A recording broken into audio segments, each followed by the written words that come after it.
Good evening, everyone. Good evening.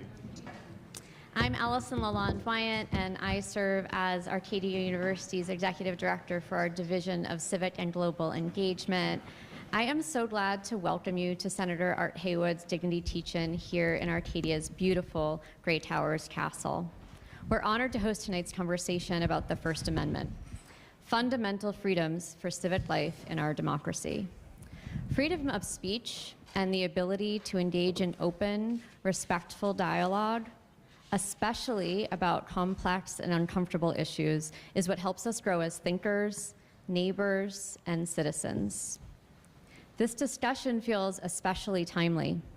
Across the country, questions about free expression, protest, and the boundaries of public discourse are dominating headlines and shaping our political and cultural conversation.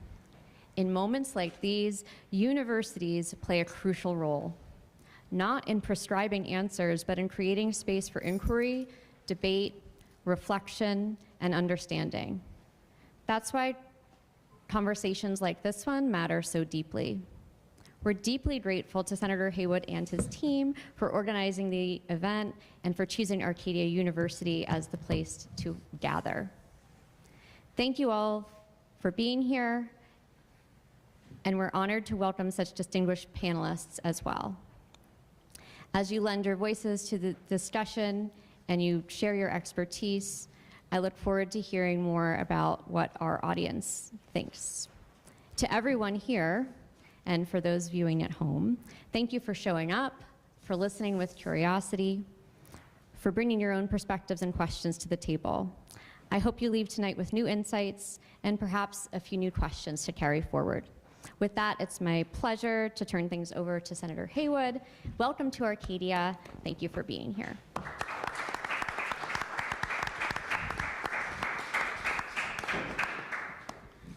I'm Art Haywood. Thank you all so much for making it out this afternoon or early evening. October is Dignity Month. It has been designated by Dignity Month by an organization called Global Dignity that was formed by those who followed Desmond Tutu and others. And this is one of the several events that we are having for Dignity Month. We started off with a conversation with Karen Armstrong, who's at Penn State, and she has led she led us in a discussion of what's called the Dignity Index. And the Dignity Index is an index of speech, from speech that is contempt, violation of dignity, all the way to speech that recognizes the value of others. That was a fantastic telephone town hall. Maybe some of you participated in it.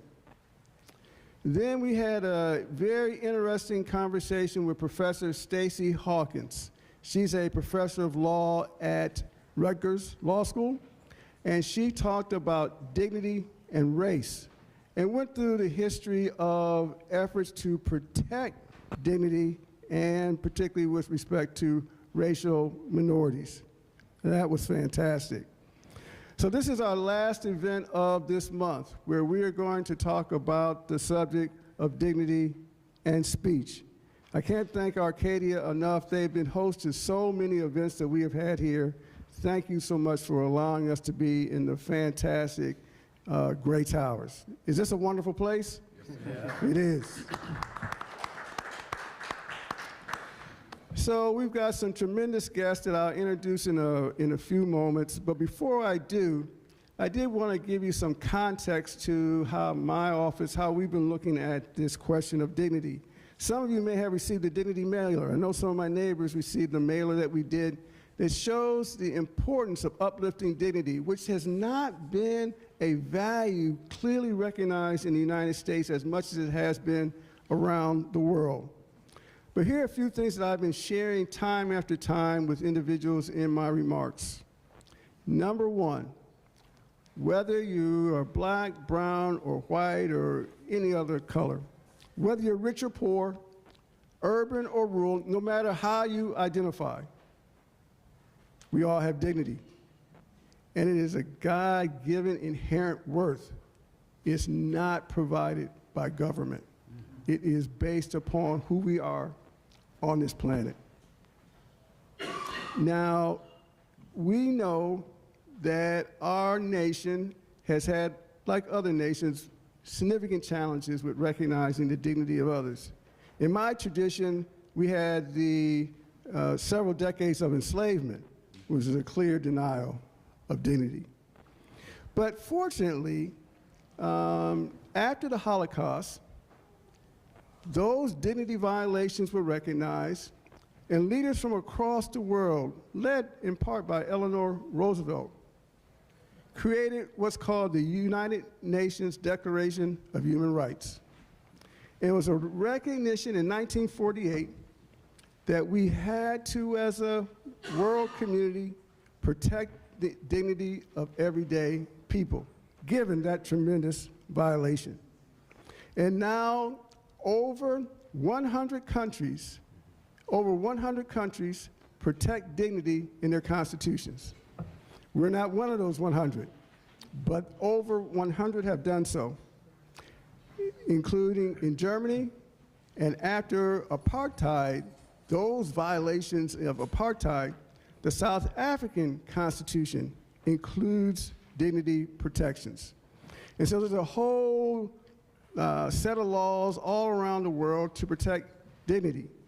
Aaron Daly, who's a professor of dignity here in the United States, has written several books on how to protect dignity. This one is called Dignity in America, Transforming Social Conflicts. So we are part of, and we hope to be part of, a dignity movement here in the United States. I have introduced for the second time an amendment to the Pennsylvania Constitution so that we in Pennsylvania can recognize dignity. Pennsylvania, you may not know, has more rights in it for our people than the U.S. Constitution. I don't know if it's a better Constitution, but it certainly has more rights than the U.S. Constitution.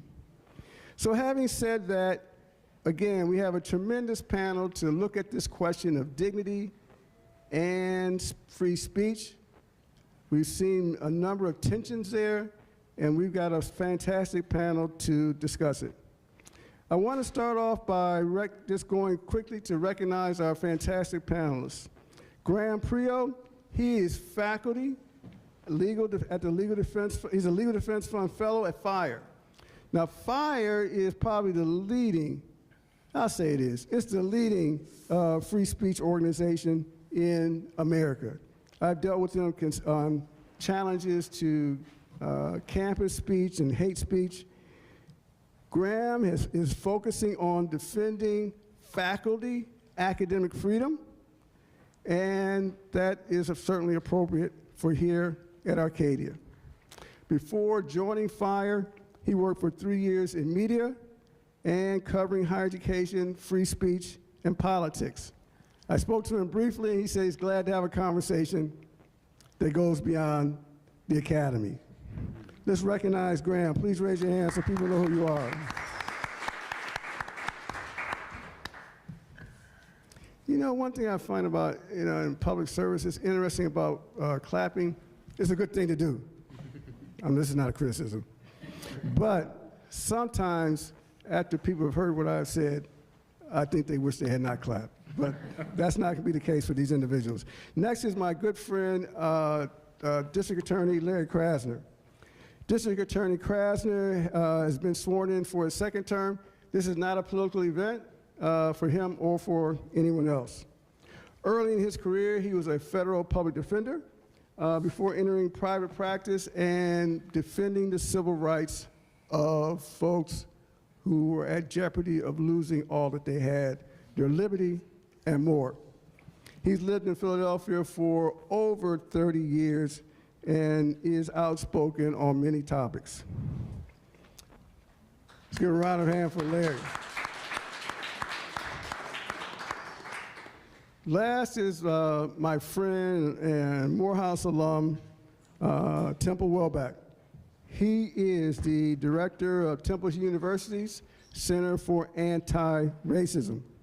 He's an assistant professor there.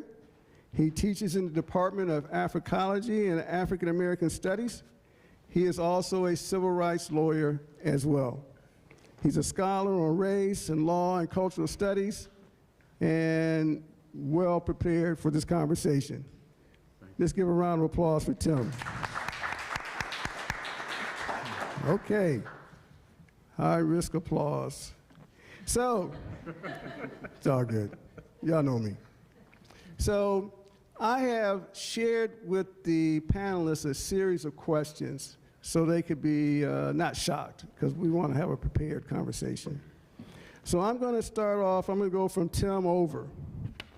And we're going to start off, our first question is, on this question of dignity and free speech, can you just share how you see it, how you understand what is dignity, what is free speech, and any concerns or comments you have about that combination? Dignity and free speech is our first line of questions. Thank you so much, Senator Haywood, for the gracious invitation, and I thank you all for joining us this evening.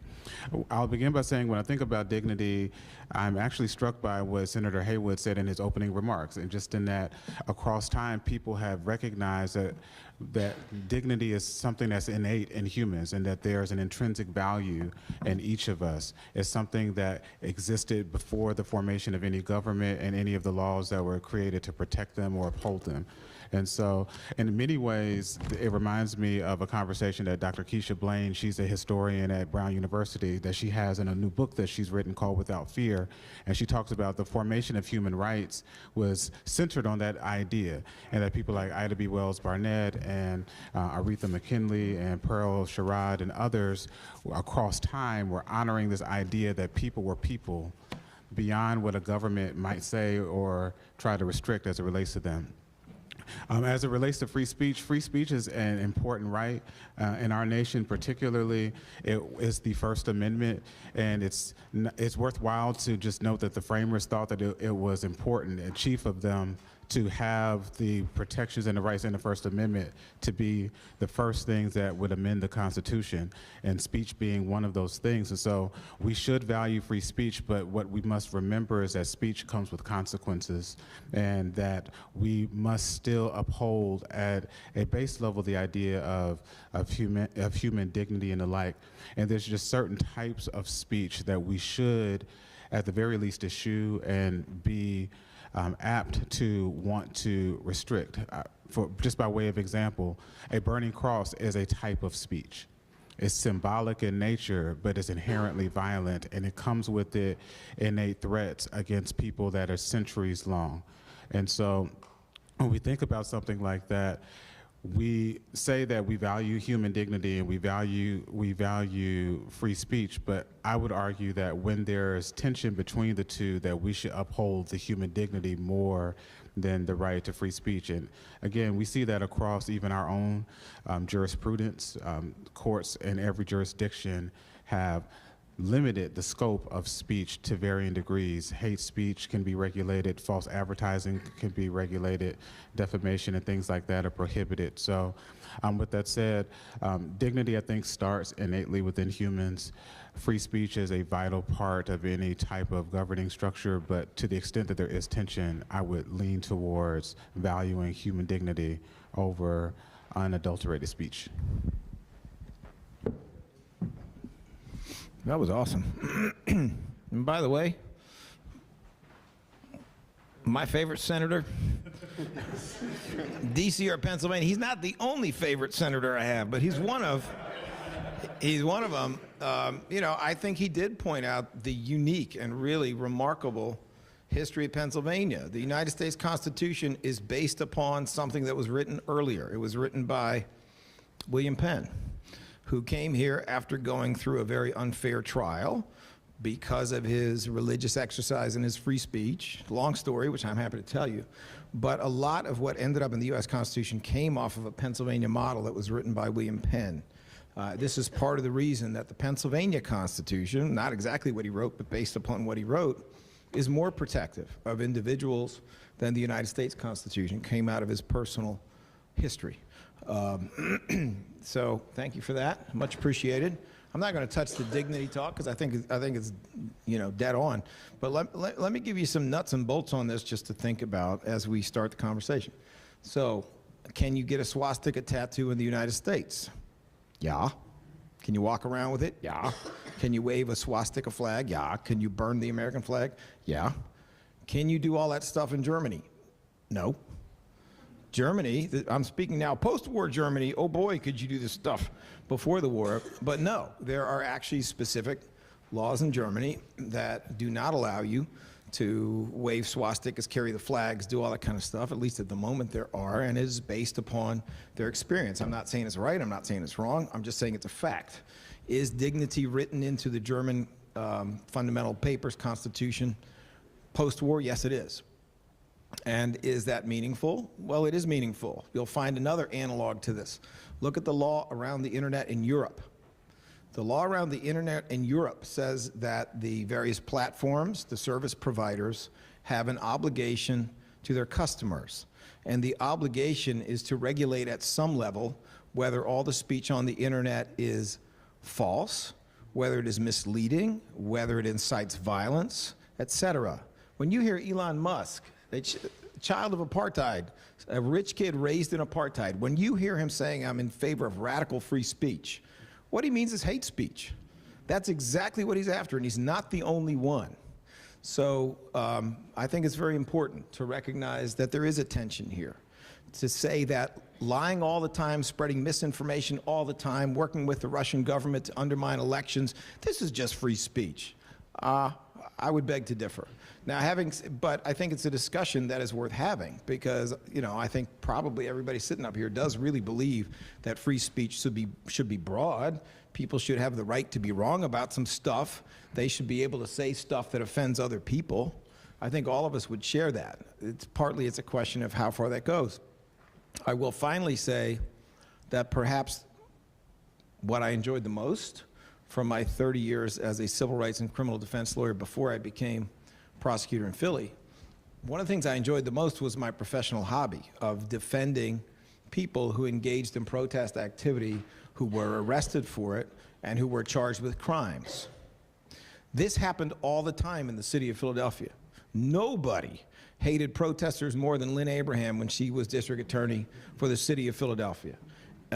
During the Republican National Convention, which occurred in Philadelphia in the year 2000, not only were 420 people arrested for what was in every single case, almost every single case, nonviolent activity. Not only were they arrested, they were in many cases charged with a pile of felonies, in some cases given $1 million bail, and Lynn Abraham assigned those cases to her homicide prosecutors, which might be why she had so many homicides, okay? She assigned them to her homicide prosecutors. She wanted those people crushed.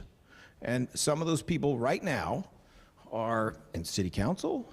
They are running nonprofit organizations. The issues they wanted to talk about were things like global warming.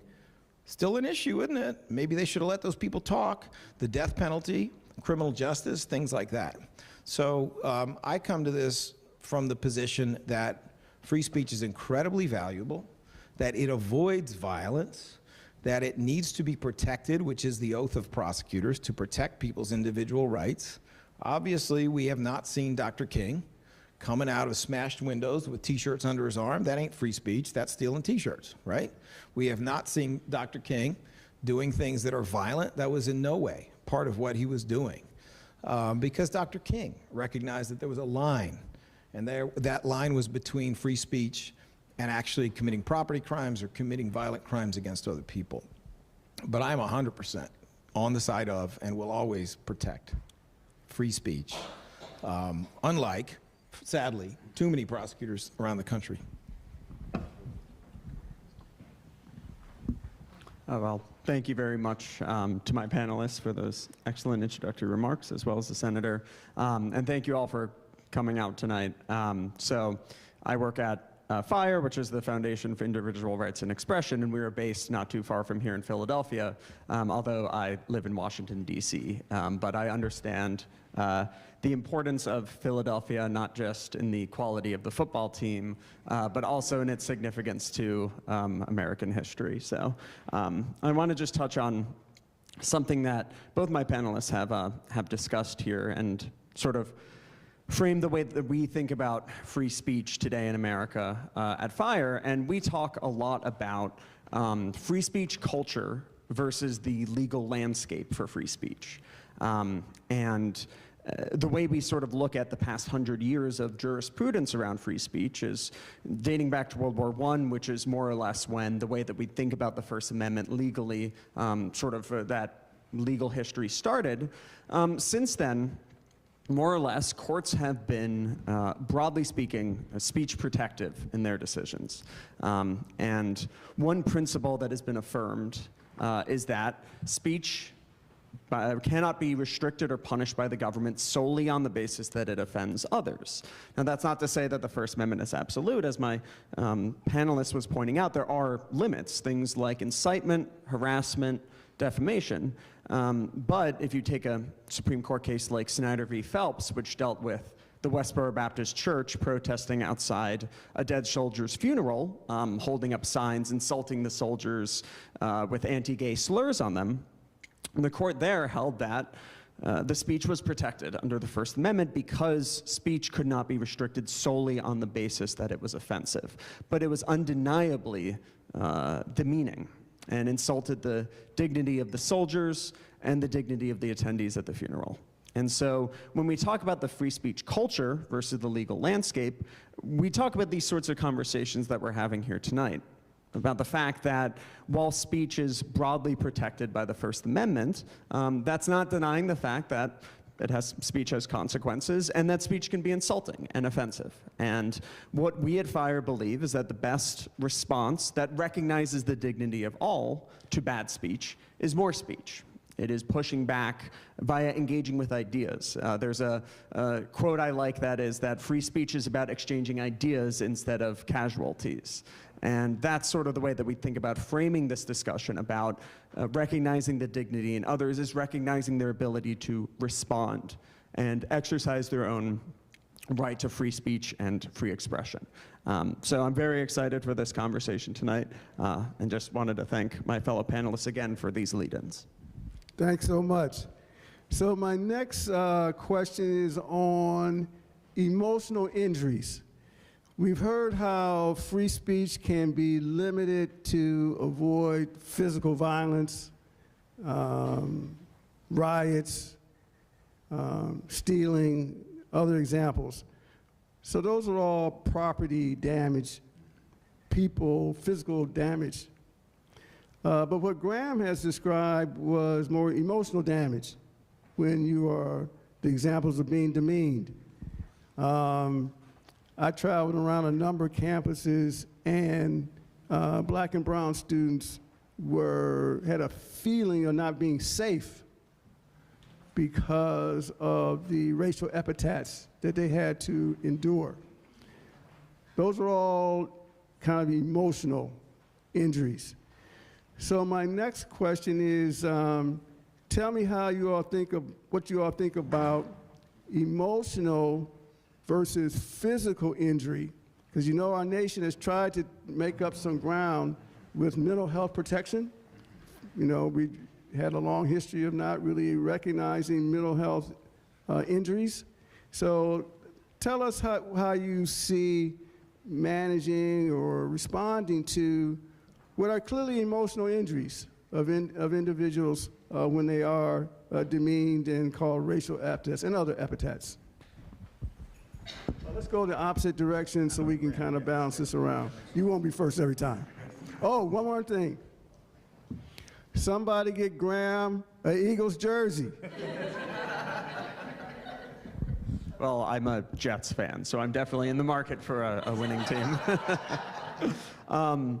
Yeah, I mean, I think that this conversation has been especially important to have about campus free speech over the last 2+ years in the wake of the October 7th attacks in Israel and the subsequent military response in Gaza, and as I'm sure many in this room were following and were familiar with, the way that that sort of supercharged the issue of Israel and Palestine on campus, if it was in the form of protests or the encampments at the end of the 2023-2024 academic year, or the congressional testimonies by various university leaders that drew significant headlines and attention. And what was interesting there was that there was a real conflict and a real argument about whether phrases like "from the river to the sea, Palestine will be free," or "globalize the Intifada" were protected by the First Amendment or protected by the speech policies at private universities. And many people who were very likely on the other side of the free speech issue, arguing for more free speech on campus, oftentimes were the same ones arguing in the sort of same framework about how these phrases affected, say, Jewish students on campus, or how the encampments, the presence of the encampments affected Jewish students on campus. And what we at FIRE argued was that the debates over these phrases on campus were exactly the kinds of debates that we are able to have when we have a speech protective culture. Universities are able to offer support to students, whether that's in the form of mental health counseling or groups that can meet together to discuss issues that they're facing on campus. But we advocated very strongly that the use of these phrases, or any other phrases that are political in nature, should be protected, whether, again, under the First Amendment or under these universities' free speech policies. And by allowing us to have these conversations, to have these debates about the significance of these phrases, the meanings of these phrases to different groups on campus, we demonstrate the value of a viewpoint-neutral First Amendment, or viewpoint-neutral protection of free speech. Avoiding appeals to authorities to step in to regulate speech, and allowing us to have these conversations and debate their significance and how we respond to them and how we offer support to students on campus. So again, there, I think the emphasis is on us having these conversations together, as opposed to appealing to authorities to step in. Well, I'm not really a theoretician, but but I had to deal with some of this, you know. There were encampments that existed at University of Pennsylvania, also at Drexel, and there was a very strong effort, also encouraged by the governor, to clear out those encampments. You know, as I said, I spent 25 years defending people's right to express themselves in ways that were nonviolent, that didn't involve property crimes. I did it for free. I thought it was important. And that experience did inform some of what we were dealing with. I mentioned there were 420 people arrested during the Republican National Convention in the year 2000. Of those cases, 99% of the charges were rejected by juries in the courts. 99%. When you're a defense lawyer, you're supposed to lose, okay? That's how it works. We won 99% of those charges and 98% of those cases completely, despite being up against homicide prosecutors on those cases. Some of those cases were a straight up fraud, meaning the video did not in any way support the allegations that a fevered government was bringing against a bunch of people, most of whom were perfectly nice people. I must tell you that my experience in dealing with encampments at Drexel and University of Pennsylvania was that the mayor was trying to do the right thing, and the police commissioner was trying to do the right thing, and the security folks at Penn were not. And I say that because one of them, who I dealt with, lied to me 3 separate times. I can get specific about it, but here's lie number 1. Oh my God, they got weapons. Really? Okay, we checked into it. There was a weapon. That weapon was brought into the encampment by someone who was against the encampment. It was a big knife. Okay? Forgot that part, whose weapon it was. How about this one? Oh my God, fire hazard. They have a generator. Okay. So we checked into it, spoke to the fire department who had come on site. There was a generator that was on site for a period of time. It was used to recharge cell phones. As soon as the fire department said, you got to get that out of here, they rolled it out of there. They didn't know. Okay? Does that sound like a big fire hazard, or it sounds like people who are doing everything they can to comply? And there was another one, there was another whopper that was put out there, and that turned out to be false. Well, I got a problem with that. When you're a lawyer who works for security for the University of Pennsylvania, you don't fabricate stuff to get what you want, which was all of these people, many of them students, many of them Jewish students, who had a different opinion than Netanyahu.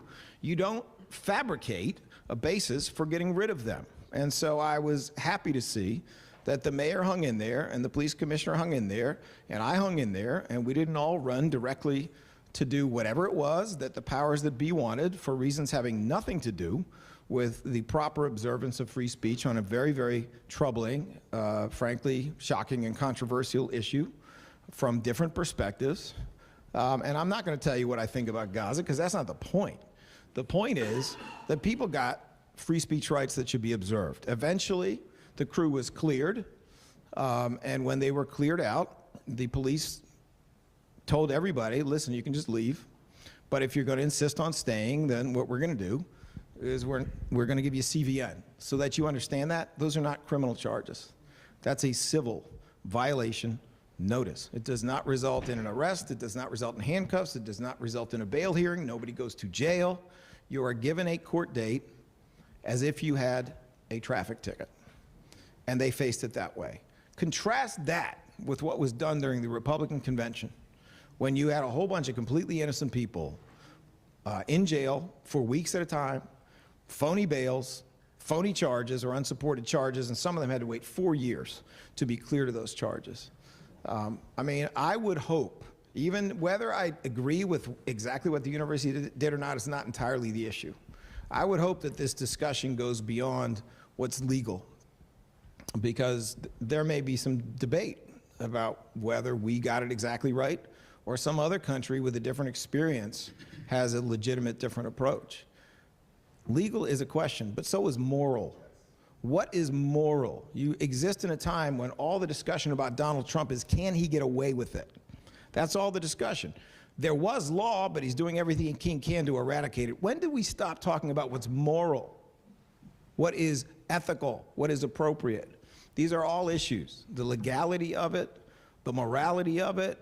The university is going to have to make its own determinations, fair or not, about student code of conduct and ethics. These are all three different things that have to be considered, and they don't all necessarily end in the same way. You have a president of the United States who spoke before a bunch of police officers and said, bang the heads of defendants into the side of the police car door frame, who used to go, when he had hecklers or he had people who were, you know, either legally or illegally shouting at his events, he used to talk about how they should be taken out on stretchers, okay? That is the climate that you're in right now. And we need to remember not just to talk about the law, because his jacked up Supreme Court is going to try to change it in crazy directions whenever he wants it, and that's the truth. We need to also talk about what is moral and what is ethical and what is appropriate, even on behalf of a university. Are they doing things just for the sake of themselves, or are they doing things that are consistent with our values as Americans, that in general, we do support free speech that does not go too far? Indeed. I think I would echo many of the sentiments of my co-panelists. What I would add is, I think, Senator Haywood, I think we've done right to consider the emotional health of people and even how words can impact them. But I'm skeptical about overly restricting speech to placate emotions, because that can be weaponized to restrict speech. And it's very easy to have something that starts off well-intentioned and be used for nefarious purposes. But what I would say is, with that said, I still believe there should be place and space to consider the impact of words on people. And one of the things I was thinking about is the study that was done by Doctors Mammy and Kenneth Clark. They were professors at the City College of New York. They did the doll test study that was used in the Brown versus Board of Education case.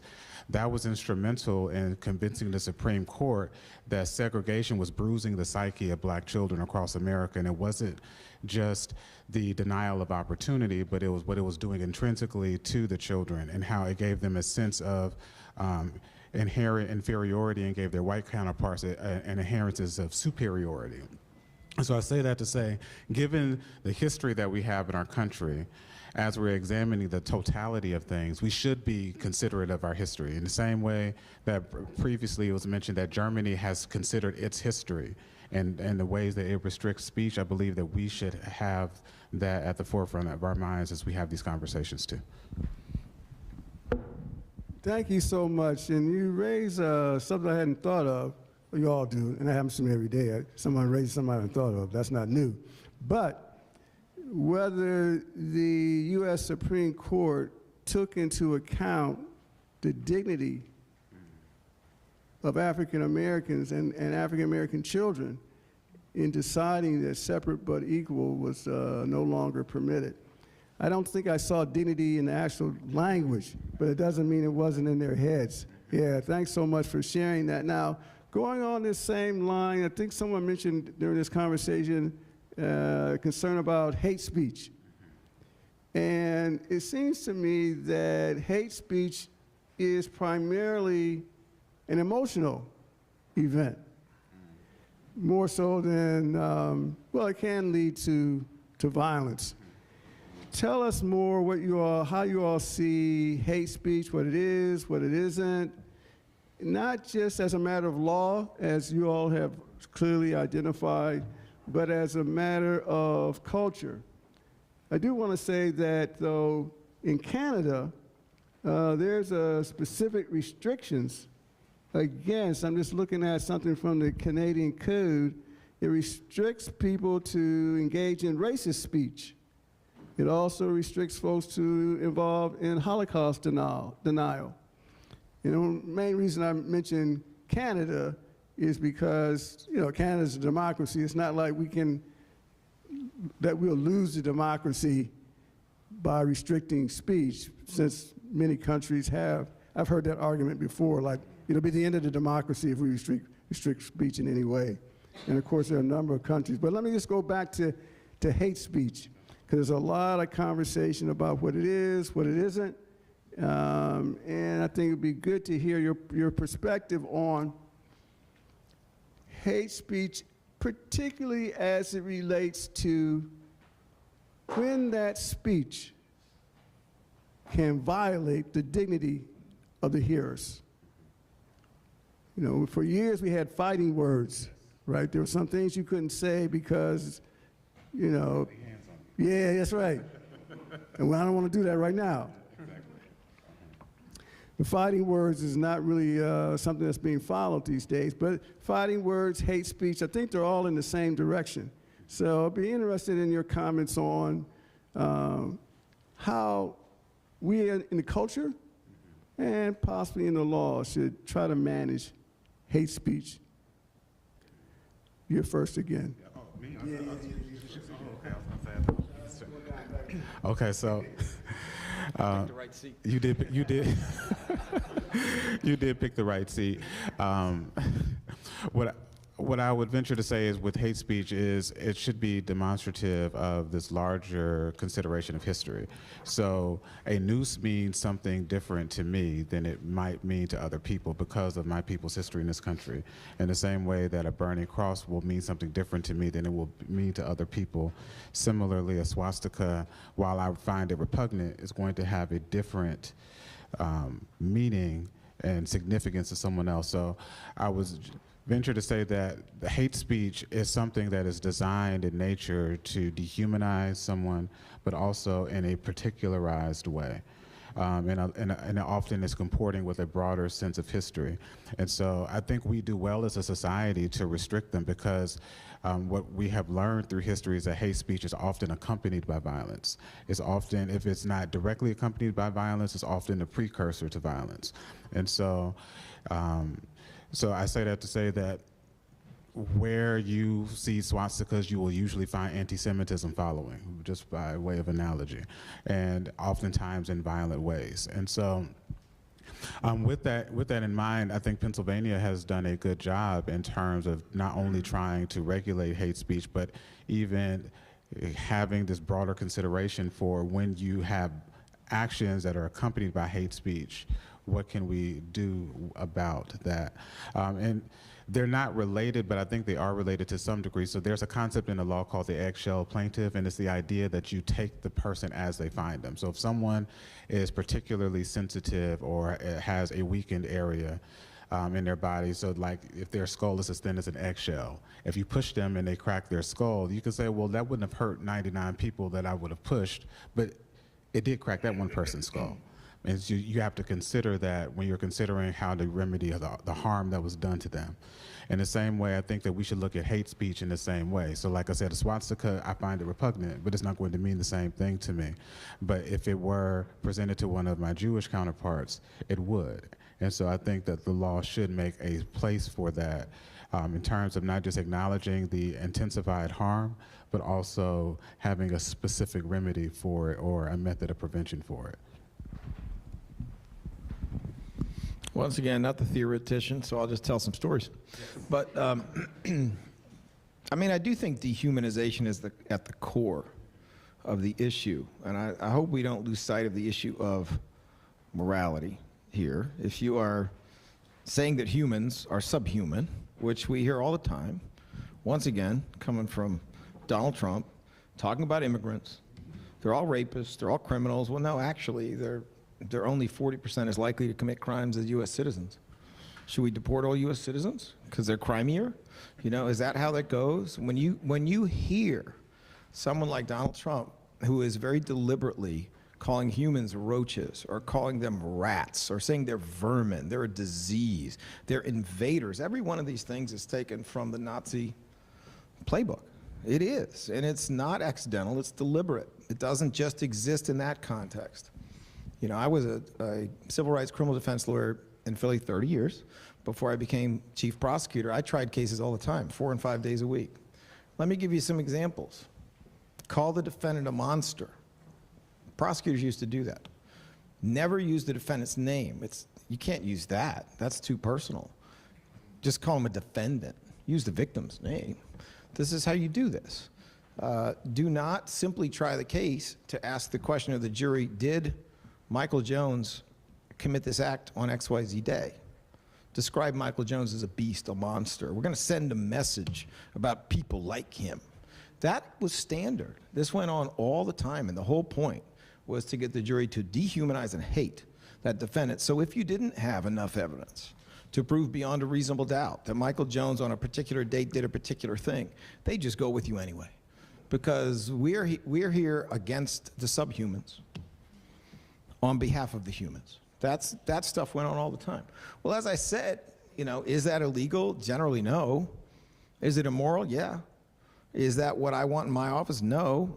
You know, and curiously enough, it turns out if you want to win cases, at least in 2025, you're going to do a whole lot better if you say to a jury, listen, I'm not here to judge Michael Jones, use his name. I'm not here to judge Michael Jones's entire life, his character or his value as a human being. I'm here to prove beyond a reasonable doubt that on October the 25th at 4 o'clock in the afternoon, he walked into a store with a gun, pointed it at a clerk, and forced that clerk to give him money. That's what you're here to decide.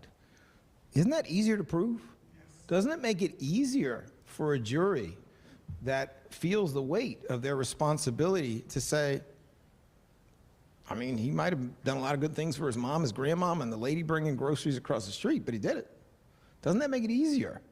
Wasn't that always a more moral and a more effective way to deal with these cases, as opposed to one that ends up putting innocent people in jail sometimes and just lowers our general humanity?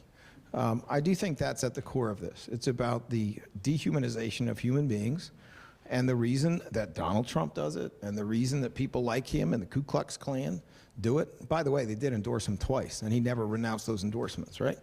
The reason that they do it is it enables violence. We can kill rats. Yes. We can kill vermin.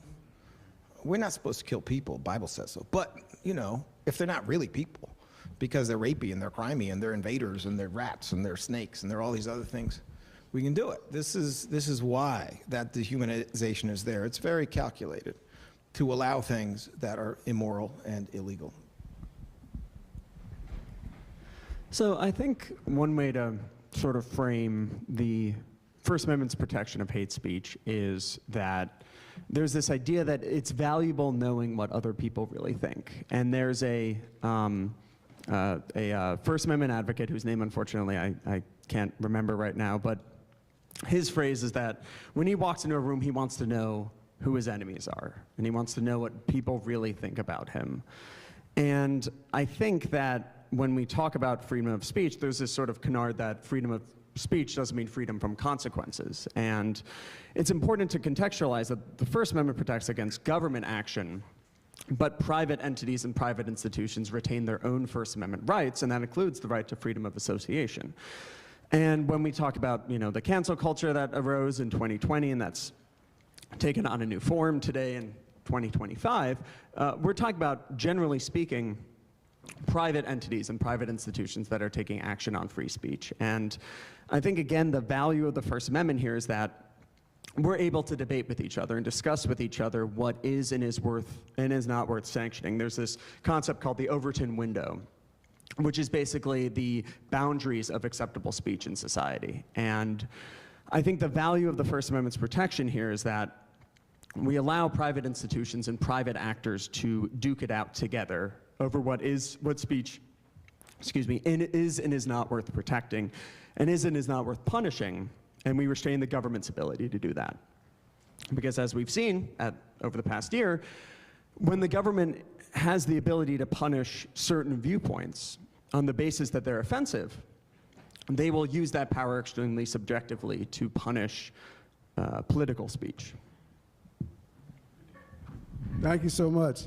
My next question goes to kind of where you were leading somewhat, Graham, and it goes to powerful individuals and institutions and the extent to which, I mean, there's an argument that powerful individuals, institutions, corporations can drown out the speech of others because they can get on the airwaves, they can say what they want, and those who have other perspectives without $1 billion or several $billion are not able to have this exchange of ideas because of being drowned out by the most powerful. So my question that I shared is, do powerful individuals or institutions use their speech to violate the dignity of others? And if so, what are your thoughts? It's your turn to start. My turn. Grant. So I think it's worth taking a large, sort of a broad look at the state of political discourse today and social media. And I think it's undoubted that there are going to always be individuals who get into positions of power in institutions and who have larger platforms and are able to, in certain ways, I think, not in all ways, but in certain ways, drown out the speech of others. But it's also worth noting here that social media has flattened the playing field in a lot of ways, and it has democratized the ability of individuals to access information or to speak and to talk back to their leaders.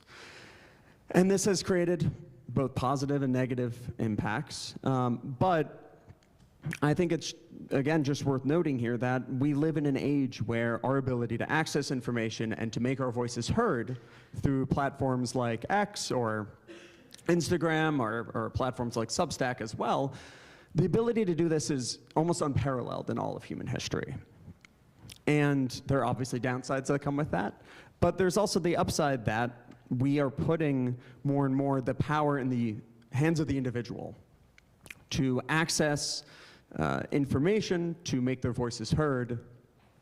And that, I think, can act as a bulwark against larger institutions and people in positions of power who would abuse that power to try to silence the speech of others. You know, I certainly agree with some of that. If you look at AOC, right? Alexandria Ocasio-Cortez. Here's someone who pretty quickly went from winning a seat in Congress with not that many votes, ex-bartender, very bright woman, to having 9 million followers on social media. And she didn't do it because she had a lot of money. She didn't have a lot of money. She did it because she understood the times, she understood her constituency, and that became a national constituency. That's the rosy version of what social media can do.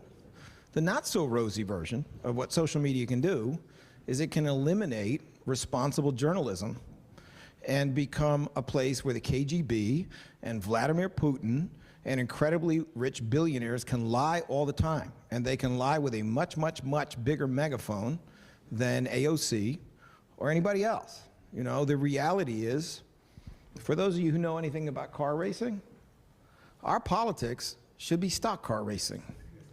It should be a situation where everybody gets the same powerful engine, they get essentially the same weight to the car, and the people who win the race drive better. That's what it should be. We should have public funding of elections. We should get rid of the ridiculous idea that corporations are people. No, they're not. They are soulless profit machines. They are not people, they never were. And the United States Supreme Court's horrific decision in Citizens United, yes, I know I may disagree with some of my panelists here, but frankly, we don't disagree on much. This is one where we might disagree. The whole point of Citizens United was so that Justice Alito and the other schemers on how to end democracy and turn this into an oligarchy could have their way. That was the whole point of it. Let's take things that aren't people, let's pretend they're people, and then let's make free speech for sale. And that's what they did. It's horrific. It should be reversed. It's a disaster. You may remember Barack Obama giving a State of the Union address with Justice Alito and some of those other bums, and a few good ones, sitting in the front row and calling that out. While Alito, I mean, the only good news was Obama had the microphone and Alito didn't. And Alito's sitting there vigorously shaking his head, no. Oh, no, we must defend rich corporations so they can step on poor people. Yeah, I got it. No wonder your name is Alito, as an elitist. But at any rate, that's a problem. I mean, let's not pretend that social media has been of such great value. We have compromised major newspapers, including ones that are historically famous for their independence, like the Washington Post. You know, we have a United States government that's telling journalists, you can't report on anything unless we like you, because we won't let you in the room, and then we're going to vet everything that you write. And those are the same people who are in love with our current, totally unregulated social media. In fact, they're pushing harder and harder for a bunch of billionaire bums to have no morals and do nothing to regulate social media. On the other hand, Europe has some duty of care on the part of internet providers not to spread massive lies, not to spread massive hates, not to promote violence. And certain people want to strip it away. I mean, the undermining of independent media, the undermining of a media that everybody watches. When I was a kid, people watched Walter Cronkite.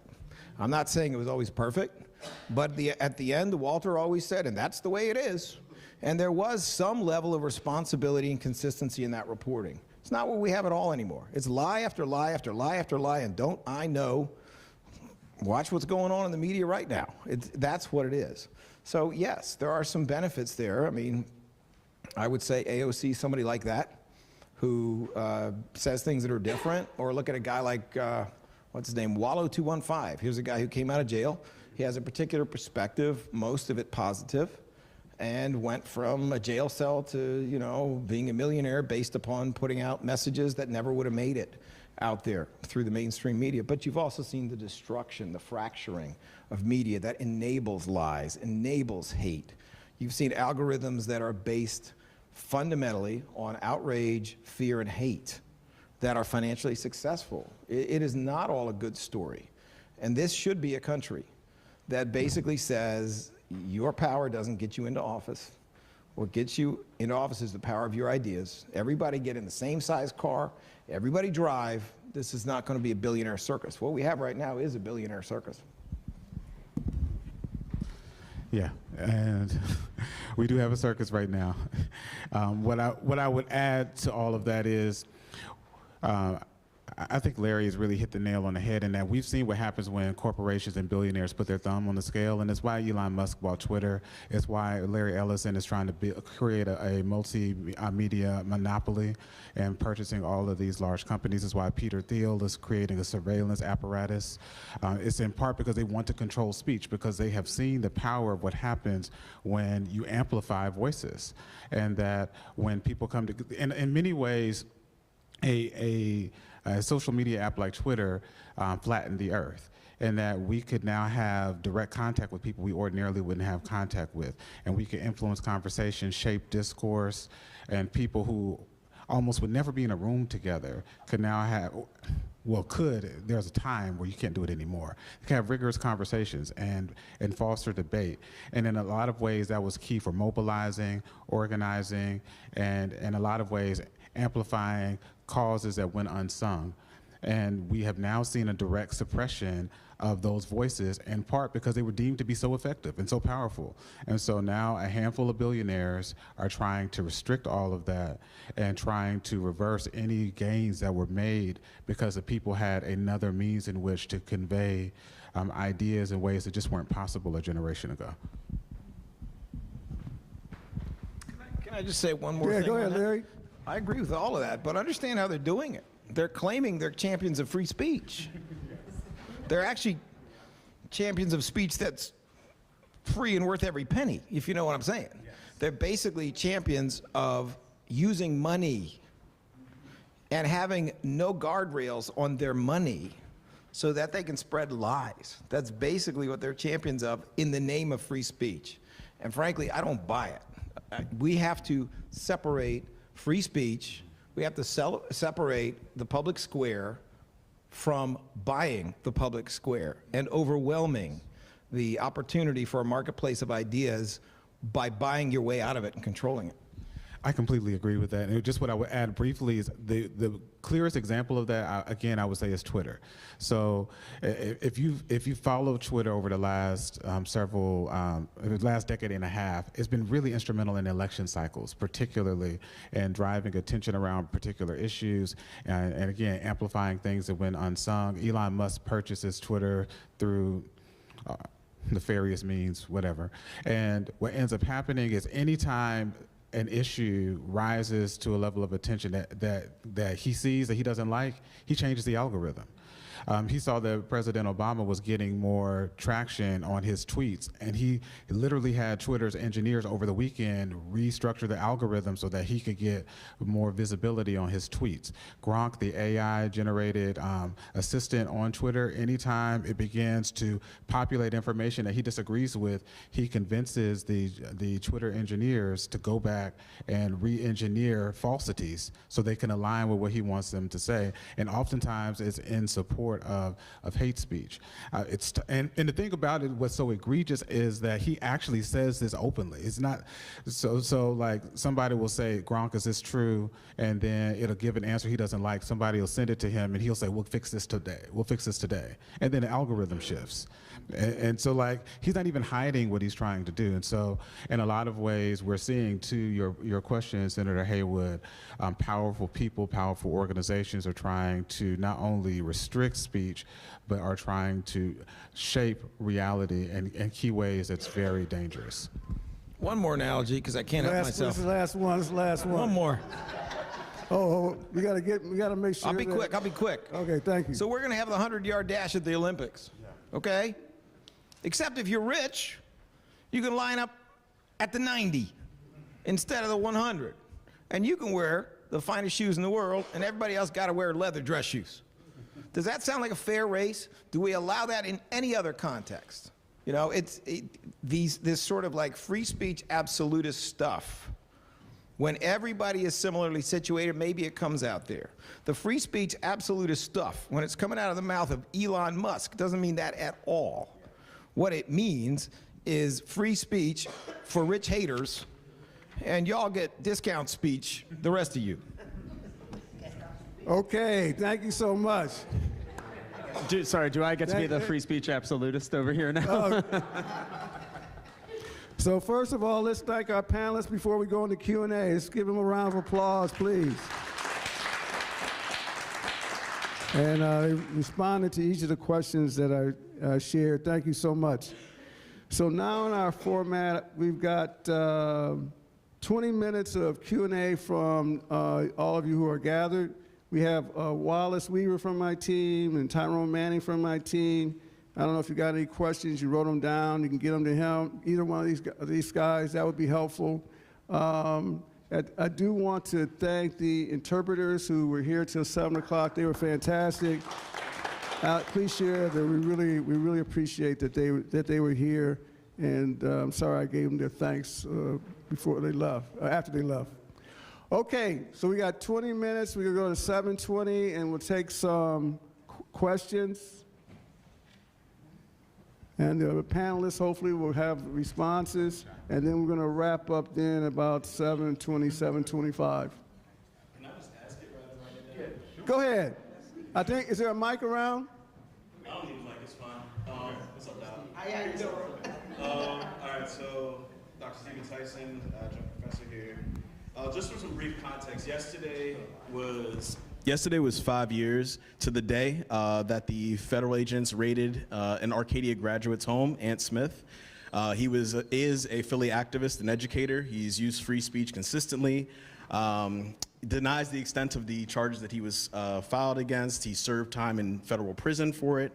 And so my question is, what are your perspectives on the long-term consequences for folks and educators who do use free speech and are now, in examples like Ant, barred from educating and working with other youth in certain contexts, using their free speech and how to exercise, especially in a city where Philadelphia has a growing amount of youth activism and the need for educators to kind of help guide and inform that?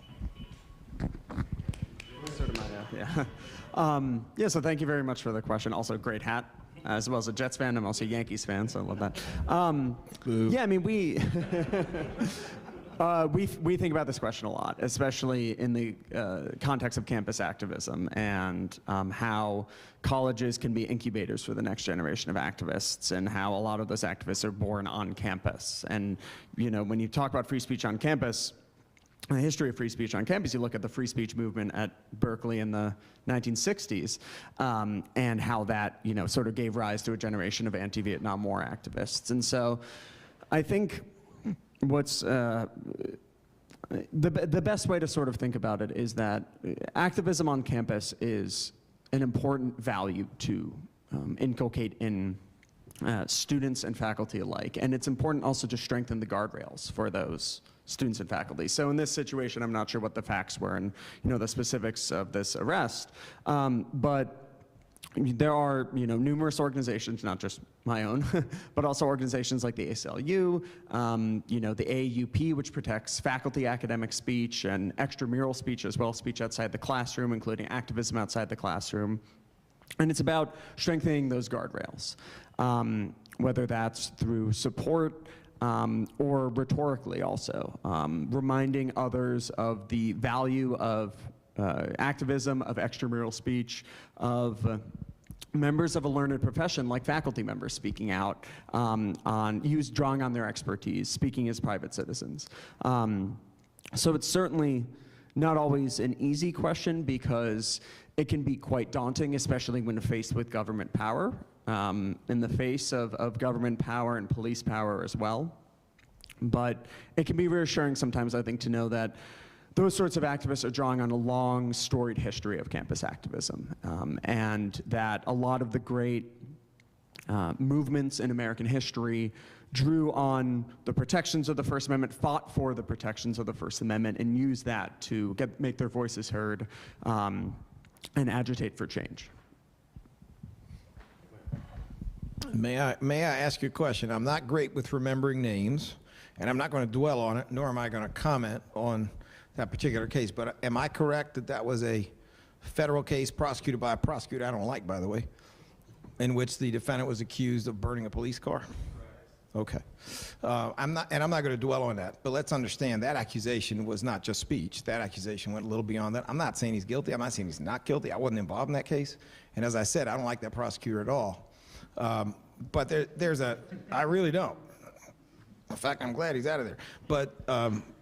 But your question doesn't go to the specifics of the case. Your question goes to what are we going to do about activism? I mean, I could not be a bigger fan of people trying to achieve nonviolent social change, trying to talk in ways that are not dehumanizing, that don't involve property crimes, trying to talk about these issues, which is part of the reason I spent 25 years doing that. It's part of the reason I've read about so many different social justice movements that seem to proceed on a similar 30-year arc from being laughable to being successful in making society better. We absolutely have to make sure that there is space for activists who want to talk about issues, want to improve things, want to do things in ways that are positive and constructive and meaningful. They are the exact opposite of Donald Trump and what he wants to do, which is, as you can tell, which is to strip universities of money if people on those campuses say things that he doesn't like,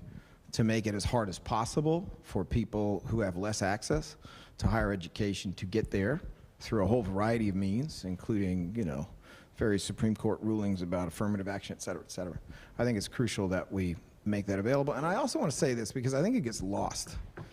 I tried a lot of juries and judge trials on behalf of protesters. I was their defense lawyer. And one of the things that I said to those juries, because I do think that sometimes people lose track of how important this is that for all the women who are on this jury, the only reason you're on this jury is because you got the right to vote, and the only reason you got the right to vote is protest. It's activism. It's what the suffragettes did, and did for a very, very long time.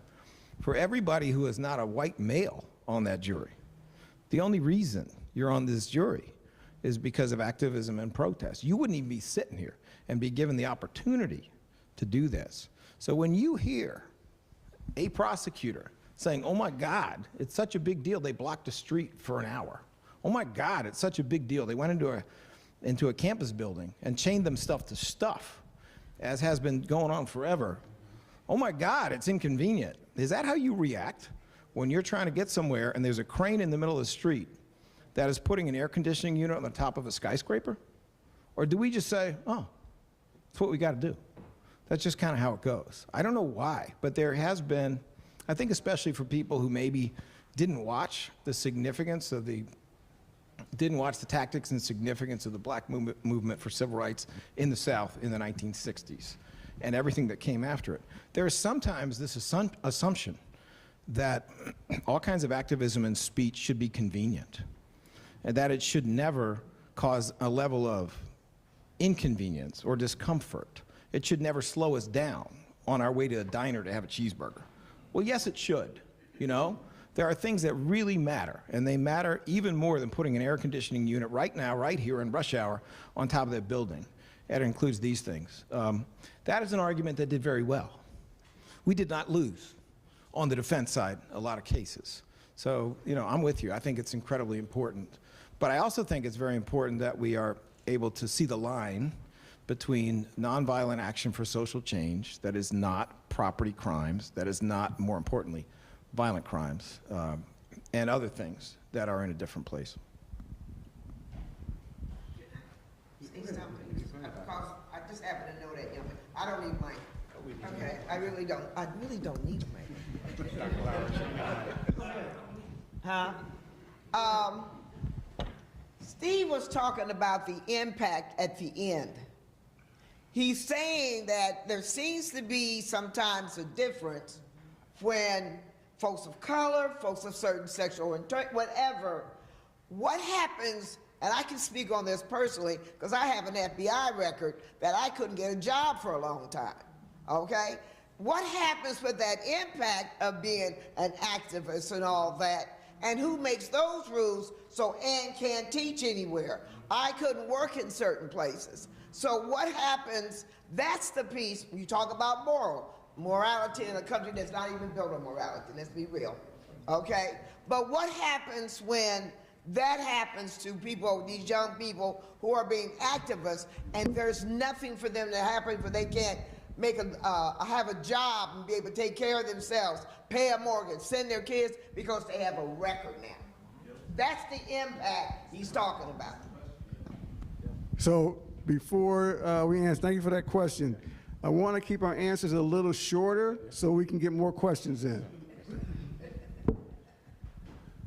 Dr. Lowry, thank you for that clarification. What I would just add is that today's pariahs are often the people who fill the pages of history books in the future.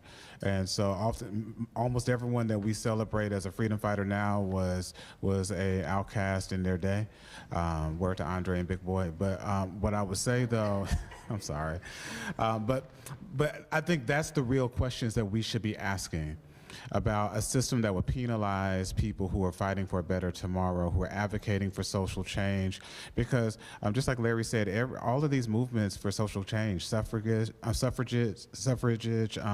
abolition, all of that, all of those people were pariahs at the time. And so, and now they have been since vindicated with time. And I imagine that many of the people we now are deriding will be vindicated as well.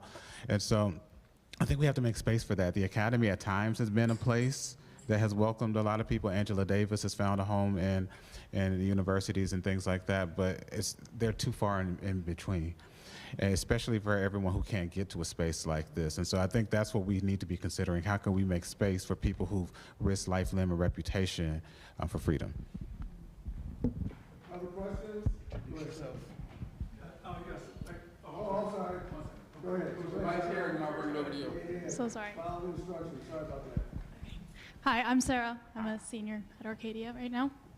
This is a pretty vague question for all panelists, but going back to what District Attorney Krasner said about legality versus morality, it just kind of popped up in my mind that the way that I see our country today is extremely divided and increasingly more drastically divided on what people deem as moral or not. So in those cases, we have always relied on the law to make those decisions for us when people can't agree. So especially as what you guys mentioned about how we could have a more stacked Supreme Court and stuff like that, how much can and should we rely on the law in those kinds of scenarios?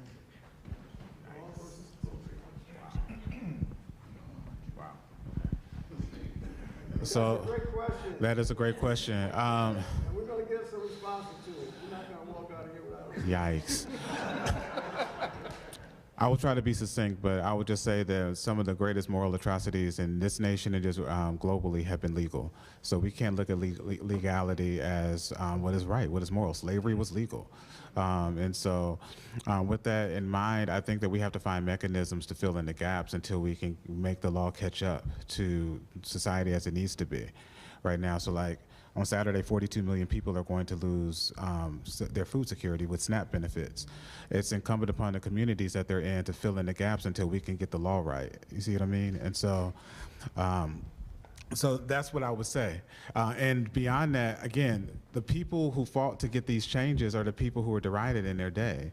Harriet Tubman was the equivalent of like a most wanted person in her time because she was freeing people. It was against the law. She was stealing from people by stealing people's freedom. You see what I'm saying? So, so I'm not going to encourage you to break the law. We are being recorded right now. I'm not going to encourage you to violate the law. But what I will say is I will encourage you to find meaningful ways to support people that the law has forgotten and advocate for the law to change to remember them. Just to briefly add on, yeah, the freedom of association to gather together to form morality affirming or forming institutions. And we can have a whole separate conversation about, what private institutions have been charged with, things like the church or other civic institutions and their, decline or rise over the years. But I would say that Whether or not the government should legislate morality is a, sort of a separate question, but I definitely think that we should, or in your own personal life, seek out morality affirming institutions that align with your morals, whether that's religious or civic. I'll be real quick. Our law should be moral. Yes. It should. And more it's not. That is deliberate. And it is deliberately done by immoral people on the U.S. Supreme Court, in Congress, the president. So, I would like to tell you that we have this whole bulwark of laws. There have been times when the federal government has done things that are very moral. Not now. To the extent that we see our law getting away from what is moral, then that law needs to change. And that's what we have to do. If Donald Trump does tomorrow what I know he wants to do, which is set up death camps and say you're a guard, then break the law because it's immoral. But we need to do what we need to do in order to get the law back to where it has gone historically, which is that it changes, but what was it King said? The arc of justice. You know better than me. The moral arc of the universe is long but bends towards justice. Right. Well, it needs to keep bending towards justice, and they're trying to break it by bending it backwards. And we need to stand up to that. Let me also say thank you so much for coming to have and listen to this conversation, and that your power of speech can help change the culture. One thing that was big in the 1960s, there were those who were really focused on cultural change. There were some other people focused on political change. And so the cultural change can take a little bit longer, but still make a significant impact. The last thing I would say to you and everyone else here is where we are now is not permanent. That's right. The present is not permanent. That's right. And particularly for someone as young as you are, don't get caught in the present moment. Keep fighting and use your speech. Join others who are going in the same direction that is moral. Next question. Yes, I'd like to know whether you would comment on what happened at Yale Law School a few years ago. There was a debate on free speech that was scheduled, and the students of the law school at Yale broke up that debate because they didn't like even the concept of debating free speech. The administration brought in the police, broke up the demonstration, and ended the conversation. That also happened more not too far later at Stanford Law School. That doesn't bode well if President Yale and Stanford Law students don't believe in free speech and will be willing to break up debates on that subject as well. Yeah, the concept of the heckler's veto, right? The concept that you allow the audience to either cancel an event, break up an event, or if you look at the law that gives us the concept of the heckler's veto, basically the perceived reaction of the audience means that certain people can speak on campus and or in general, and other people can't speak because if a crowd doesn't like a specific speaker, a specific viewpoint, they will protest, they will disrupt, but another speaker that the crowd does approve of, they'll let speak. Basically, the onus is on the university in that situation to ensure that whether it's a student group or a faculty member who has invited that speaker to campus or is trying to hold that debate, that event, that is an expressive event. That is a form of them exercising their expressive freedoms and rights. And the best way to respond if students dislike that is to show up and ask questions, to show up and debate, or non-disruptively protest, or hold a counter event.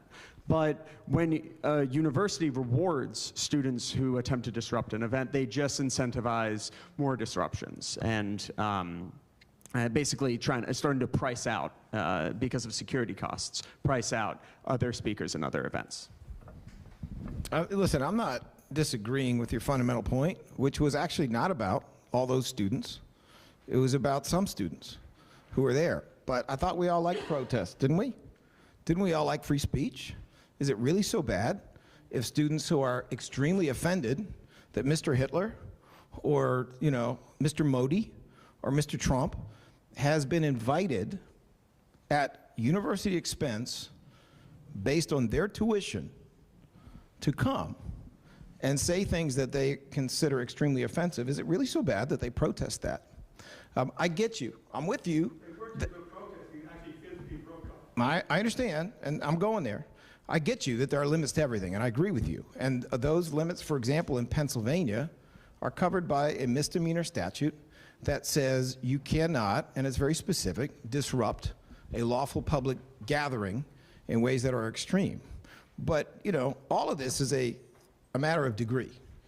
There are ways, I've had to do it myself on an occasion, there are ways to preserve the integrity of that gathering and also honor the opposing speech. And again, I'm not disagreeing with your fundamental point, but as we all sit here being champions of free speech and champions of having incredibly controversial, sometimes very hateful speakers come and speak, we also need to champion that there is a role for that protest, not necessarily to shut it down completely, but there is a role for that protest. And there is a role for students to say, what the hell are you doing with my tuition? What the hell are you doing with the reputation of my degree? What the hell are you doing? There is a way for them to do that too, and for that to be honored. I agree with you. It doesn't go to the limit of there could be no gathering at all, but I think we should respect that too. Hi, my name is Ellen. With what you're talking about, I think we have to go back to the word dignity. You know, one of the things I just kept thinking about was, believe me, I was way deep in the protests in the 60s. I was on TV protesting. One of the biggest things was making sure my father approved of what I said. My mother, oh, she's on TV, big deal, you know. But it's dignity, and it is the free speech. But then I'm concerned, like we had presidential debates where they fact-checked. The last one, there was no fact-checking, and I'm wondering what in God's name is happening. So my concern is, and my question is the concept of free speech, has it now included lying? You know, I mean, this is all we hear from that man whose name I'll say Voldemort. I won't mention the other guy's name. That's okay for me. You know, but everything that comes out of his mouth is a lie. Why doesn't anybody fact check? Why doesn't anybody fact check Fox Station? You know, anyway, thank you. I'm at a loss. Real quick, sadly, when, you know, Biden was a disaster in that debate and Trump lied all the time, the reports coming back were that the station concluded that because Trump lies all the time, that's not newsworthy. But what is newsworthy is the supposedly new information that Joe Biden is not all there, okay? That's a problem. It's a real problem when it's normalized that you lie all the time, and the nature of the reporting is horse race reporting. Who's in the lead? Who won this debate? Not the fundamental point of who's on the right side of these issues. Last question? Saying none. Okay, thank you so much. Thank you so much to the panelists. Thank you all so much.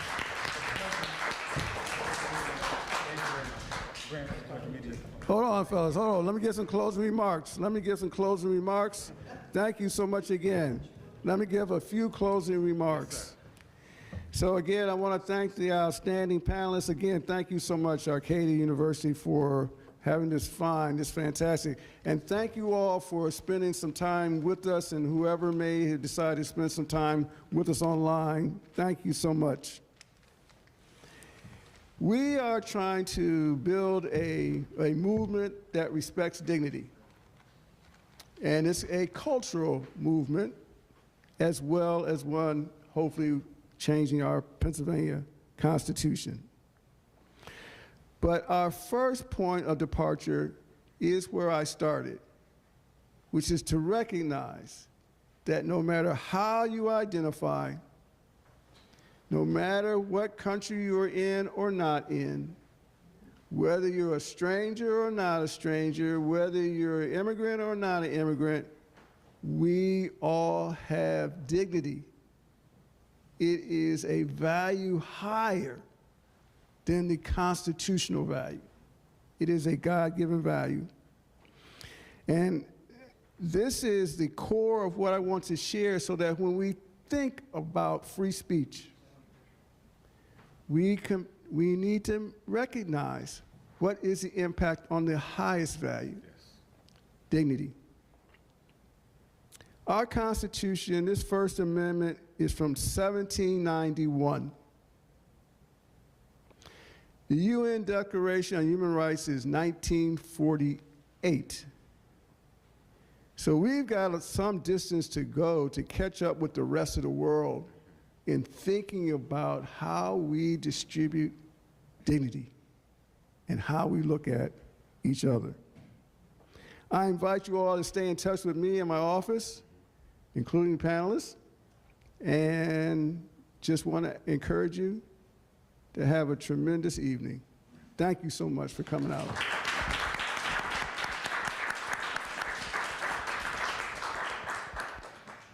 was kind of fun.